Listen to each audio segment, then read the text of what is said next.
Agosto pa lang pero tila Christmas is in the air. Siyempre, naiisip na rin natin ang Christmas gastos.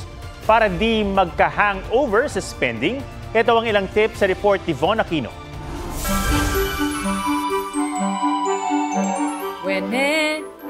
Oops, teka lang, wala pang months.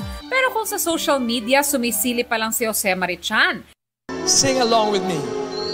Sa isang event sa Makati City, kinumpleto na ng Pinoy Christmas icon ang kanyang pamosong kanta. Whenever I see girls and boys selling lanterns on the streets, I remember the child in the manger as he sleeps. With audience participation pa.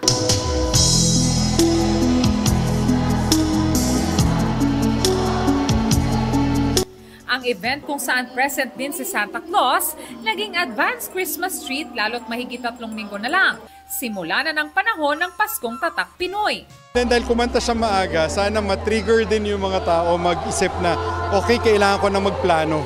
Sa pagplano ng paggasto sa holiday season, dapat daw isipin ang purposeful spending para maiwasan ang financial hangover pagdating ng January. Kaya payo nila gawin ang gift. G. Goal setting. Magsimula sa isang goal at isulat ito. Halimbawa, magkano lang ang perang gagastusin. I. Investing. Ilaan ang kabuuan o bahagi ng iyong bonus sa investment.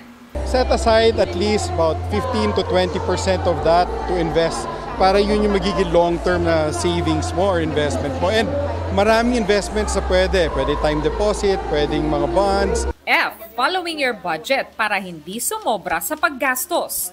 At T. Taking advantage of deals. You can take advantage of promos na marami during the holiday. Von Aquino nagbabalita para sa GMA Integrated News. Huwag magpahuli sa mga balitang dapat niyong malaman. Mag-subscribe na sa GMA Integrated News sa YouTube.